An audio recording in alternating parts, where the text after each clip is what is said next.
Concentrate ਕਰ ਲੈਂਦੇ ਹਾਂ 5 ਕਿਲੋ ਜੂਸ ਦਾ 1 ਕਿਲੋ ਬਣ ਜਾਏਗਾ। ਔਰ ਉਸ ਤੋਂ ਬਾਅਦ ਉਹਨੂੰ ਪ੍ਰੀਜ਼ਰਵ ਕਰ ਲਾਂਗੇ ਵਿਦਆਊਟ ਐਨੀ ਪ੍ਰੀਜ਼ਰਵੇਟਿਵ, ਉਹਦੀ 1 ਸਾਲ ਲਾਈਫ। ਠੀਕ ਹੈ। ਇਹ ਹੁਣ ਮੈਂ ਫਰਵਰੀ ਦੇ ਅੰਦਰ ਜਦੋਂ 5 ਰੁਪਏ ਕਿਲੋ ਮੈਂ ਘਰ ਤੇ ਸੁਬਹ ਜਿਹੜੀ ਸ਼ੁਰੂ ਤੋਂ 1 ਵਜੇ 2 ਵਜੇ ਪਹੁੰਚੇ, 11 ਵਜੇ ਪਹੁੰਚਣਾ ਤੁਸੀਂ ਕਹੋਗੇ ਕੀਤਾ ਸੀ। ਅਸੀਂ ਸਾਰੇ ਰੋਜ਼ਿਆ ਉਹੀ ਇਸਤੇਮਾਲ ਕੀਤਾ, ਉਹਦੀ ਸ਼ਿਕੰਜਵੀ ਬਣਾਈ, ਹੁਣ ਤੱਕ ਸਾਡੇ ਘਰ 'ਚ ਉਹੀ ਇਸਤੇਮਾਲ ਹੋ ਰਿਹਾ। ਤੇ ਉਹ 1 ਸਾਲ ਲਾਈਫ ਹੈ। ਗਰਮੀ ਲੱਗਦੀ ਹੈ ਤੁਸੀਂ ਵਿਦ ਲਿਟਲ ਇਸਤੇਮਾਲ 1 ਲੱਖ 2 ਲੱਖ ਰੁਪਇਆ ਲਾ ਕੇ ਤੁਸੀਂ ਆਪਣੀ ਫਸਲ ਪ੍ਰੀਜ਼ਰਵ ਕਰ ਲਓ। ਜਦੋਂ ਕਿੰਨੋ ਖਤਮ ਹੋਏਗਾ ਉਹਨੂੰ ਮਾਰਕੀਟ 'ਚ ਲੈਣ। ਉਹਦਾ ਬਾਹਰ ਕਿੱਥੇ ਹੈ? ਜਿਹੜਾ ਕਿੰਨੋ ਦਾ ਬਾਇਰ ਹੈ ਉਹਦਾ ਬਾਇਰ ਹੈ। ਅੱਛਾ ਜੀ। ਸਭ ਆਏ ਨੇ। ਉਸ ਤੋਂ ਇਲਾਵਾ ਇਹ ਜਿਹੜਾ ਤੁਸੀਂ ਸ਼ਿਕੰਜਵੀ ਨਹੀਂ ਹੁੰਦੀ, ਹਾਂਜੀ। ਸ਼ਿਕੰਜਵੀ ਦਾ ਤੁਸੀਂ ਪਾਊਡਰ ਫਾਰਮ 'ਚ ਕੰਸਨਟ੍ਰੇਟ ਬਣਾ ਸਕਦੇ ਹੋ। ਅੱਛਾ ਜੀ। ਜਿਸ ਤਰ੍ਹਾਂ ਉਹ ਵੇਚਦੇ ਨੇ ਨਾ ਨੀੰਬੂ ਪਾਣੀ ਵਾਲੇ ਔਰ ਉਹ ਟੈਂਗ ਵਾਲੇ, ਉਹ ਸਾਰੇ ਆਰਟੀਫੀਸ਼ੀਅਲ ਜੀ। ਅਸੀਂ ਬਣਾਇਆ ਬਿਲਕੁਲ ਪਿਓਰ। ਇਹਦਾ ਜਿਹੜਾ ਨਾ ਲੈਮਨ ਜੂਸ ਉਹਦਾ ਅਸੀਂ ਬਣਾਇਆ ਪਾਊਡਰ, ਬਿਲਕੁਲ ਜ਼ਬਰਦਸਤ ਪਾਊਡਰ ਬਣਦਾ ਹੈ। ਉਹਦੇ ਵਿੱਚ ਸਾਰਾ ਕੁਝ ਚੀਨੀਆਂ ਦੀ ਮੌਜੂਦ ਹੈ। ਪਾਊਡਰ ਫਾਰਮ 'ਚ ਉਹਨੂੰ ਪ੍ਰੀਜ਼ਰਵ ਕਰ ਲਓ, ਉਹਨੂੰ ਤੁਸੀਂ 1 ਚਮਚ ਲੈ ਕੇ ਮਿਕਸ ਕਰੋ, ਉਹਦੇ ਨਾਲ ਦਾ ਮਸ਼ਰੂਮ ਹੀ ਕੋਈ ਨਹੀਂ। ਠੀਕ ਹੈ। ਉਹ ਦੋਨੋਂ ਤਰੀਕੇ ਤੁਹਾਡੇ ਕੋਲ ਨੇ। ਠੀਕ ਹੈ। ਇਹ ਤਾਂ ਤੁਸੀਂ 35 ਮਿੰਟ ਪਹਿਲਾਂ ਵੀ ਕਿਹਾ। ਇਸ ਤੋਂ ਇਲਾਵਾ ਦੁਨੀਆ ਭਰ 'ਚ ਲੈਮਨ ਜੂਸ ਦਾ ਪਾਊਡਰ ਵੀ ਵਿਕਦਾ ਹੈ। ਉਹਦੇ ਲਈ ਇੱਕ ਮਸ਼ੀਨ ਹੁੰਦੀ ਹੈ, ਹੁਣ ਤੇ ਹਾਂ ਕਰ ਲਿਓ ਜੀ। ਉਹ ਇਸਤੇਮਾਲ ਹੁੰਦੀ ਹੈ। ਲੈਮਨ ਜੂਸ ਥੋੜਾ ਜਿਹਾ ਐਡੀਸ਼ਨ ਕਰਨੀ ਪੈਂਦੀ ਹੈ, ਉਹ ਅਸੀਂ ਤੁਹਾਨੂੰ ਦਿਖਾ ਦਾਂਗੇ ਜੇ ਤੁਸੀਂ ਜਾਣਾ। ਉਹ ਥੋੜੀ ਮਹਿੰਗੀ ਮਸ਼ੀਨ ਹੈ, ਉਹ $6000 ਤੋਂ ਲੈ ਕੇ 10-15-20 ਦੀ ਮਸ਼ੀਨ ਆਉਂਦੀ ਹੈ ਕਪੈਸਿਟੀ ਦੇ ਹਿਸਾਬ ਨਾਲ। ਠੀਕ ਹੈ। ਅਗਰ ਉਹ ਲਗਾ ਲਓਗੇ ਤਾਂ ਜਿੰਨਾ ਮਰਜ਼ੀ ਤੁਸੀਂ ਉਹ ਪਾਊਡਰ ਬਣਾਈ ਜਾਓ। ਉਹ ਸਾਰੀ ਦੁਨੀਆ ਉਹਦੀ ਗਾਹਕ ਹੈ। ਉਹ ਤੁਸੀਂ ਅਮਰੀਕਾ, ਯੂਰਪ, ਜਿੱਥੇ ਮਰਜ਼ੀ ਇਸ ਤਰ੍ਹਾਂ ਅਸੀਂ ਤੇ ਸੋ ਮੈਨੀ ਵੇਜ਼ ਛੋਟੇ ਲੋਕ ਆ, ਏਡੇ ਵੱਡੇ ਨਹੀਂ। 5-4 ਰਲ ਜਾਓ ਨਾ ਜੀ। ਅਸੀਂ ਦੇਖੋ ਮਨਫੀ ਬੰਦੇ ਰਲ ਕੇ ਜਿੱਥੇ ਬਣਾ ਲੈਂਦੇ ਨੇ ਤੇ ਸ਼ਰੀਫਾਂ ਨੂੰ ਤੰਗ ਕਰਦੇ ਨੇ, ਤੇ ਸ਼ਰੀਫ ਆਦਮੀ 5-6 ਰਲ ਜਾਣ। ਉਹ ਆ ਜੀ ਸਰ, ਬਹੁਤ ਅਲੱਗ ਗੱਲ। 2.5 ਲੱਖ ਰੁਪਇਆ ਪਾ ਕੇ 6 ਬੰਦੇ 15 ਲੱਖ ਕਰ ਲਓ।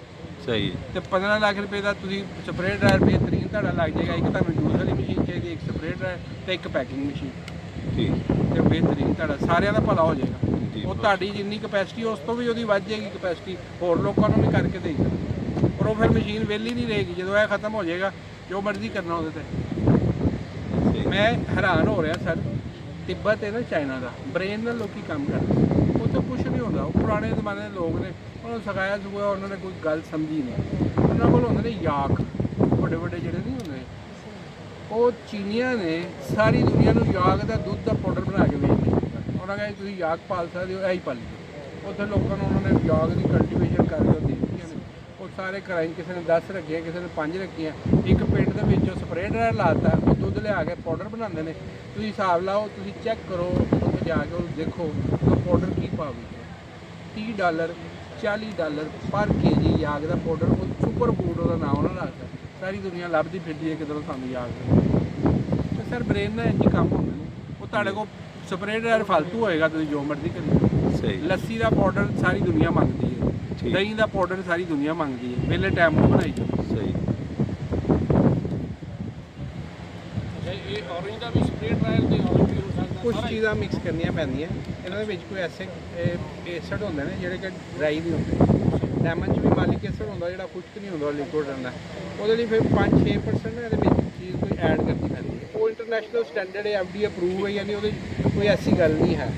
ਉਹ ਵਿੱਚ ਮਿਕਸ ਕਰਕੇ ਉਹ ਜਦੋਂ ਡਰਾਈ ਕਰੀਦਾ ਉਹ ਪਾਊਡਰ ਫਾਰਮ ਚ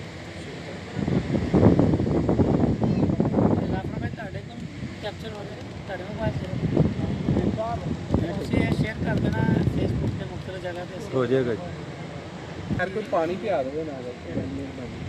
ਅੱਛਾ ਸਰ, ਇਹਦੇ ਵਾਸਤੇ ਸਾਨੂੰ ਕੀ ਕਰਨਾ ਪਏਗਾ? ਸਰ ਤੁਸੀਂ ਪਹਿਲੇ ਇਹ ਫੈਸਲਾ ਕਰੋ ਕਿ ਤੁਸੀਂ ਕੀ ਕਰਨਾ ਹੈ, ਉਸ ਤੇ ਤੁਹਾਨੂੰ ਅਸੀਂ ਗਾਈਡ ਕਰ ਦੇਵਾਂਗੇ। ਅਸੀਂ ਸਰ ਜਿਹੜੇ ਲਿਮੂ ਆ ਨਾ, ਜੀ ਜਿਸ ਵੇਲੇ ਉਹਦਾ ਸੀਜ਼ਨ ਆਉਂਦਾ ਨਾ, ਉਸ ਵੇਲੇ ਆੜਤੀ ਜਿਹੜਾ ਨਾ ਦਲਤੀਆਂ ਮਾਰਦਾ, ਬਲਕਿ 4 ਹੀ ਮਾਰਦਾ।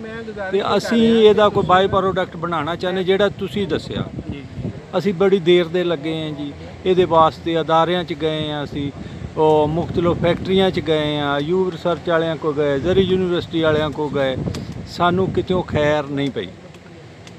ਇਹਦਾ ਜਿਹੜਾ ਸਭ ਤੋਂ ਲੋ ਕਾਸਟ ਸੋਲੂਸ਼ਨ ਹੈ ਨਾ, ਜਿਹੜਾ ਫੌਰੀ ਤੌਰ ਤੇ ਹੋਣ ਵਾਲਾ ਹੈ, ਉਹ ਹੈਗਾ ਲੈਮਨ ਕੰਸਨਟ੍ਰੇਟ ਪ੍ਰੀਜ਼ਰਵ ਕਰਨਾ। ਅੱਛਾ ਜੀ। 5 ਕਿਲੋ ਜੂਸ ਜਿਹੜਾ ਹੋਏਗਾ, ਹਾਂਜੀ, ਉਹਨੂੰ ਤੁਸੀਂ 1 ਕਿਲੋ ਜੂਸ ਬਣਾ ਲਓਗੇ, ਹਾਂਜੀ, ਗਾੜਾ ਹੋ ਜਾਏਗਾ ਨਾ, ਜਿਸ ਤਰ੍ਹਾਂ ਦੁੱਧ ਦਾ ਖੋਇਆ ਨਹੀਂ ਬਣਦਾ, ਹਾਂਜੀ, ਇਸ ਤਰ੍ਹਾਂ ਲੈਮਨ ਜੂਸ ਕੰਸਨਟ੍ਰੇਟ ਬਣ ਜਾਏਗਾ। ਉਹ ਕੰਸਨਟ੍ਰੇਟ ਤੁਸੀਂ ਪ੍ਰੀਜ਼ਰਵ ਕਰ ਲੋਗੇ, ਉਹ ਉਹਦਾ ਆਲਟਰਨੇਟ ਹੈ ਜਿਹੜਾ ਬਾਅਦ ਚ ਲੀਮੂ ਤਲਾਸ਼ ਕਰ ਰਿਹਾ। ਜਦੋਂ ਲੀਮੂ 400 ਰੁਪਏ ਕਿਲੋ ਹੋ ਜਾਂਦਾ, ਉਹ ਲੈਮਨ ਕੰਸਨਟ੍ਰੇਟ ਜਿਹੜਾ 1 ਕਿਲੋ ਜੂਸ ਦਾ ਮਤਲਬ ਹੈ 4 ਕਿਲੋ ਜੂਸ, ਜੀ ਠੀਕ ਹੈ। ਤੇ ਉਹ ਅਗਰ ਅਸੀਂ 400 ਰੁਪਏ ਕਿਲੋ ਵੀ ਸੇਲ ਕਰਾਂਗੇ ਤਾਂ ਉਹਨੂੰ 1600 ਰੁਪਏ ਦਾ ਆਲਟਰਨੇਟ ਮਿਲੇਗਾ। ਠੀਕ ਹੈ ਔਰ ਉਹ ਮੈਂ ਖੁਦ ਕੀਤਾ, ਰੋਜ਼ੇ 400 ਰੁਪਏ ਕਿਲੋ ਲੈਮਨ ਸਨ ਤੇ ਜੀ। ਜਿਹੜਾ ਜੂਸ ਸੀ ਉਹ 1 ਕਿਲੋ ਚੋਂ ਇੱਕ ਪਾ ਨਿਕਲਦਾ, ਜੀ। ਉਹ 1600 ਰੁਪਏ ਕਿਲੋ ਜੂਸ ਪੈ ਰਿਹਾ ਸੀ ਤੇ ਮੈਂ 100 ਰੁਪਏ ਕਿਲੋ ਵਾਲਾ ਪ੍ਰੀਜ਼ਰਵ ਕੀਤਾ ਸੀ। ਅੱਛਾ, ਇਹ ਜੂਸ ਪ੍ਰੀਜ਼ਰਵ ਕਰਨ ਲਈ ਕੀ ਕੁਝ ਕਰਨਾ ਪੈਂਦਾ ਜੀ? ਇਹ ਸਰ ਅਸੀਂ ਤੁਹਾਨੂੰ ਸਾਰਾ ਸਿਖਾ ਦਿਆਂਗੇ। ਇਹਦੇ ਲਈ ਇੱਕ ਛੋਟੀ ਜਿਹੀ ਮਸ਼ੀਨ ਕੰਸਨਟ੍ਰੇਟਰ ਤੁਹਾਨੂੰ ਚਾਹੀਦੀ ਹੈ ਅੱਛਾ ਤੇ ਜੀ, ਇੱਕ ਪੈਕਿੰਗ ਮਸ਼ੀਨ, ਸ਼ੀਸ਼ੇ ਦੀਆਂ ਬੋਤਲਾਂ ਆਮ ਮਿਲ ਜਾਂਦੀਆਂ, ਉਹਦੇ ਵਿੱਚ ਭਰ ਕੇ ਇਹਨੂੰ ਪੈਕ ਕਰਕੇ ਤੇ ਰੱਖ ਠੀਕ ਦਿੰਦੇ। ਚਲੋ ਤੁਹਾਨੂੰ ਤਰੀਕਾ ਅਸੀਂ ਸਾਰਾ ਸਿਖਾ ਦਿਆਂਗੇ। ਤਰੀਕਾ ਤੁਹਾਡੇ ਤੋਂ ਲੈ ਲਾਂਗੇ। ਅੰਦਾਜ਼ਨ ਕਿੰਨਾ ਖਰਚਾ ਹੁੰਦਾ? ਡਿਪੈਂਡ ਕਰਦਾ ਕਪੈਸਿਟੀ ਤੇ। 3 ਲੱਖ ਚ ਬਹੁਤ ਮੁਨਾਸਿਬ ਸਾਈਜ਼ ਦਾ ਸਿਸਟਮ ਬਣ ਜਾਏਗਾ ਸਰ। ठीक है सर, बहुत बहुत शुक्रिया सर। हो जाए सारे। उसके बाद इसको ठंडा करना है, उसके अंदर प्रिजर्वेटिव मिक्स करके फिर इसको आपने पैक करना है। ਉਹਦੀ ਲਾਈਫ 1 ਸਾਲ ਦੱਸੀ ਤੁਸੀਂ? जी सर, ਉਹਦੀ ਲਾਈਫ ਫਿਰ ਕਿੰਨੇ? 1 ईयर। 1 year। यार ਪਿਆ ਦੇ ਪਾਣੀ ਉਹਨਾਂ ਪਿਆਨਾ ਉਹਨਾਂ ਨਿਕਲ ਜਾਂਦਾ। नहीं मैंने का पोटेशियम मेटाबाइसल्फाइड, सॉर्बेट खट्टी चीज़ों में डालते हैं, मीठी चीज़ों में पोटेशियम मेटाबाइसल्फाइड। ਅੱਛਾ, ਇਹ ਟਮਾਟਰ ਜਿਹੜਾ ਪੂਰੀ ਹੈ ਇਹ 33% ਹੋਏਗੀ ਹੁਣ ਅਗਰ ਆਪਾਂ ਇਹਨੂੰ और 28 तो 33 टेस्ट करता ਉਹ ਤਾਂ ਜਦੋਂ ਤੁਸੀਂ ਕਰਨੀ ਹੈ ਉਹ ਹਲਕਾ ਜਾਂਦਾ। ਉਹਦਾ ਸਭ ਤੋਂ ਅੱਛਾ ਤਰੀਕਾ ਹੈ ਕਿ ਟਰੇ ਦਾ ਵਜ਼ਨ ਕਰ ਲਓ ਤੇ ਉਹ ਜਿਸ ਵੇਲੇ ਤੁਸੀਂ ਉਹਨੂੰ ਵਾਪਸ ਲਾਣਾ ਉਹਦਾ ਵਜ਼ਨ ਕਰ ਲਓ ਤਾਂ ਅੰਦਾਜ਼ਾ ਹੋ ਜਾਊਗਾ।